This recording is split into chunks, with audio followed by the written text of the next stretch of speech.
ये कहानी 3 दोस्तों की है जिनका नाम विक्रम, सुनील और जॉन होता है, जो बंबई शहर में नौकरी करने के लिए आते हैं। तीनों बचपन के दोस्त कुछ कर दिखाने का सपना लिए इस भीड़ भाड़ वाली जगह में अपना मुकाम पाने के लिए दर दर भटकते हैं। उन्हें कोई भी रास्ता नजर नहीं आता। अपने छोटे से गांव में रहकर कॉलेज की पढ़ाई करने वाले सुनील और विक्रम ने कभी सोचा भी नहीं था कि सफलता पाने के लिए इतना दर्द झेलना पड़ता है। वहीं जॉन अपने पापा के बिजनेस में पहले से ही संघर्ष कर चुका था, जिस वजह से उसे इन सब चीजों की आदत सी हो गई थी। जॉन अच्छे से जानता था कि सफलता इतनी आसानी से नहीं मिलेगी, क्योंकि उसने अपने पापा को दिन रात मेहनत करते हुए देखा था। तभी तीनों को सुबह से भटकते भटकते शाम हो जाती है, लेकिन न कोई नौकरी और न ही कोई रहने का ठिकाना उनके हाथ लगता। तीनों मायूस होकर एक छोटे से होटल में खाना खाते हैं। दरअसल उनके पास कोई खास पैसे भी नहीं होते। वह तो सिर्फ अपनी 1-2 दिन की व्यवस्था बनाकर निकले थे। उन्हें लगा था कि आते ही उनके साथ कोई चमत्कार होगा और उनको नौकरी मिल जाएगी। तीनों एक बिल्डिंग के पास पहुंच जाते हैं। कुछ देर बाद सभी बिल्डिंग के गेट के पास बैठ जाते हैं। 1-2 घंटा बैठे हुए गुजर जाते हैं। तभी बिल्डिंग के चौकीदार की नजर उन पर पड़ती है और वह जोर की आवाज में उन्हें डांटते हुए कहता है, कौन हो तुम लोग? यहां क्यों बैठे हो? तीनों अजनबी शहर में किसी को पहचानते नहीं और न ही उनका कोई ठिकाना है। तीनों अपनी जगह पर जल्दी खड़े हो जाते हैं और अपनी बात चौकीदार को बताते हैं। चौकीदार को तीनों की हालत देखकर उन पर तरस आता है। उसे एहसास होता है कि कुछ सालों पहले ऐसे ही वह काम मांगने आया था। तब किसी ने उसे सहारा दिया था और आज कम से कम वह इतने बड़े शहर में छोटे से काम के साथ जीवन यापन कर पा रहा है। जॉन उन तीनों में थोड़ा समझदार होता है। वह चौकीदार से कहीं रहने के जुगाड़ की बात कहता है, क्योंकि उसे पता है कि अभी उनकी हालत किराया देने की नहीं है, तो उन्हें कोई किराया से कमरा क्यों देगा। तभी चौकीदार अपने एक दोस्त से फोन पर बात करता है, जो वहीं से कुछ ही दूर बंगला नंबर 17 में साफ सफाई का काम करता था। चौकीदार अपने दोस्त को सारी बात बताता है। तभी उसका दोस्त कहता है कि मेरे साहब तो अपने परिवार के साथ 2 महीनों के लिए बाहर गए हैं, तब तक मैं रहने का इंतजाम कर सकता हूं। यह बात सुनकर तीनों दोस्त बहुत खुश हो जाते हैं और वह जल्दी से चौकीदार से कहते हैं कि आप हमें बता दीजिए हम उनके पास कैसे पहुंच सकते हैं। चौकीदार कहता है कि वह बंगला थोड़ा दूर है, रात को वहां कोई टैक्सी ऑटो भी नहीं मिलेगा। आज तुम लोग यहीं सो जाओ, कल सुबह हम साथ चलेंगे। तीनों उसकी बात मान जाते हैं। सुबह उठते ही तीनों चौकीदार के साथ बंगले में पहुंच जाते हैं। बंगले की खूबसूरती देखकर तीनों दोस्त हक्का बक्का रह जाते हैं। उन्हें यकीन ही नहीं होता कि उन्हें इतने अच्छे बंगले में रहने का मौका मिलेगा। बंगले का नौकर तीनों दोस्तों को गेस्ट रूम में ले जाता है। तीनों दोस्त रूम में पहुंचकर राहत की सांस लेते हैं। जल्दी से तीनों नहाकर तैयार हो जाते हैं और काम की तलाश में निकल जाते हैं। अब रहने का तो ठिकाना लग चुका था, तलाश थी केवल अच्छे काम की, जिससे उनका गुजारा चल सके। लेकिन आज भी उनके साथ वही होता है। सुबह से शाम हो जाती है, लेकिन तीनों हताश होकर वापस अपने स्थान आ जाते हैं। तब तक हवेली का जो नौकर था इन तीनों के लिए खाने का इंतजाम करके रखता है, जिससे उन्हें बहुत ही राहत मिलती है। आज तीनों दोस्तों के लिए बंगले की पहली रात होती है। रात को 12 बजते ही अचानक विक्रम की नींद खुल जाती है और वह अपने आप को बंगले के तहखाने में पाता है, जहां पुराना सामान इकट्ठा करके रखा हुआ था। उसे समझ में नहीं आता कि वह यहां कैसे पहुंचा।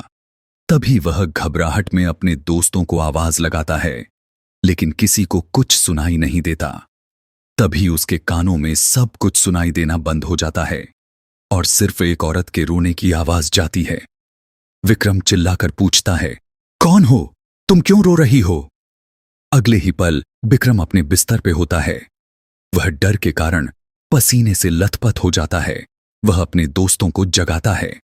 सुनील और जॉन दोनों उसकी बात का मजाक उड़ाते हैं और कहते हैं, तुमने कोई सपना देखा होगा। इस बंगले में तो हमारे अलावा कोई भी नहीं है और विक्रम भी अपने दोस्तों की बात का यकीन करके इस घटना को बुरा सपना समझकर नजरअंदाज करके सो जाता है। सुबह उठते ही तीनों दोस्त फिर से तैयार होकर काम ढूंढने निकल पड़ते हैं। लेकिन जैसे ही वह बंगले के गेट से बाहर निकलते हैं, अचानक कोई औरत आकर बिक्रम को चिट्ठी देती है, जिसमें लिखा होता है, तुम इस पते पर जाओ तो काम मिल जाएगा। और औरत अचानक भागते हुए उनकी नजरों से ओझल हो जाती है। तीनों दोस्त सोच में पड़ जाते हैं कि हमें काम की जरूरत है। यह इस औरत को कैसे पता? लेकिन तीनों को काम की बहुत जरूरत होती है।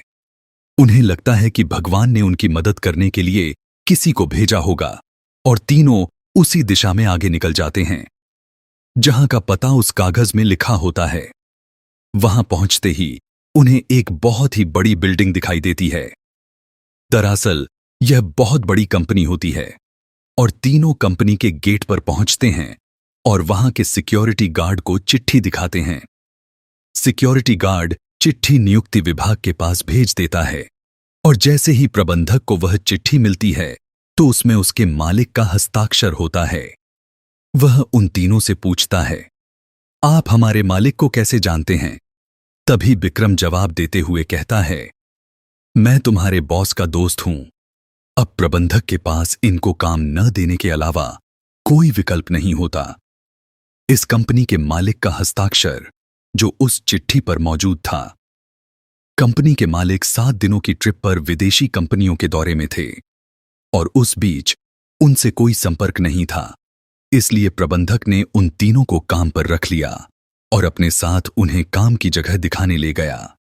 लेकिन बिक्रम अचानक ही दूसरे रास्ते की तरफ मुड़ जाता है और वह सीधे बॉस के चैम्बर के सामने पहुंचता है और दरवाजे के ताले को पासवर्ड से खोल देता है। कंपनी का प्रबंधक यह देखकर के आश्चर्यचकित रह जाता है। उसे यकीन ही नहीं होता कि जो पासवर्ड केवल कंपनी के मालिक को पता है, वह इसे कैसे पता चला। अब प्रबंधक उसे कोई खास आदमी समझने लगता है। उसे पूरा यकीन हो जाता है कि हो ना हो इस व्यक्ति को बॉस ने ही भेजा है, और वह उसे बिना रोक टोक के उसे अंदर जाने की इजाजत दे देता है। जॉन और सुनील यह सब देखकर समझ नहीं पाते कि बिक्रम को यह सब कैसे पता। तभी अचानक बिक्रम सभी को बॉस के चेंबर से बाहर जाने को कहता है और चेंबर का दरवाजा अंदर से बंद कर देता है। कुछ ही घंटों के बाद प्रबंधक को बॉस का फोन आता है और बॉस प्रबंधक से पूछता है कि मेरे कंप्यूटर को किसी ने इस्तेमाल किया था। तभी प्रबंधक सारी बात बता देता है। बॉस गुस्से में मैनेजर को बोलता है, जल्दी से जाओ और उसे रोको, नहीं तो मैं बर्बाद हो जाऊंगा। और जैसे ही प्रबंधक चैम्बर का दरवाजा खोलता है तो वह देखता है बिक्रम बेहोश पड़ा है। प्रबंधक अपने सुरक्षा कर्मियों से उसे उठाने को कहता है और कुर्सी पर वापस बैठाता है। तभी बिक्रम को होश आता है। प्रबंधक गुस्से में बिक्रम को बोलता है, तुमने क्या किया? मेरे बॉस बहुत नाराज हैं। लेकिन बिक्रम को कुछ याद नहीं कि वह अपने बंगले के गेट से यहां तक कैसे आया है।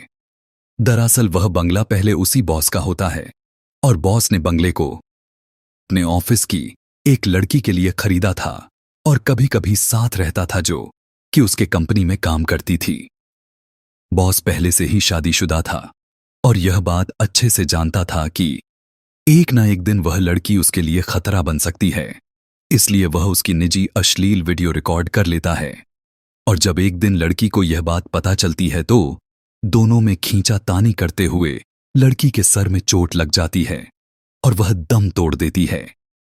बॉस बंगले के गार्डन में ही लड़की को दफना देता है और लड़की की मौत के साथ ही उसका राज दफन हो जाता है। लेकिन जब उस बंगले में तीनों दोस्त रहने आते हैं तो बिक्रम गार्डन में घूमते घूमते उस जगह पर अपना पैर रख देता है जहां उस लड़की को दफनाया गया था, जिस वजह से उस लड़की का सीधा संपर्क बिक्रम से बन जाता है। वह बिक्रम के अंदर प्रवेश कर जाती है और उसे काबू में करके अपना बदला लेने के लिए ऑफिस में प्रवेश करती है और बॉस की काली करतूत को इंटरनेट में वायरल कर देती है। बॉस को विदेश से ही गिरफ्तार कर लिया जाता है। उसका काला चिट्ठा सबके सामने खुल जाता है और वह बेनकाब हो जाता है। उस लड़की ने मरने के बाद भी अपना बदला ले लिया था। अब शायद उसकी आत्मा को शांति मिल जाएगी। तीनों दोस्त उस बंगले को बुरा सपना समझकर भूल जाते हैं और इस दर्दनाक भूतिया कहानी का अंत हो जाता है।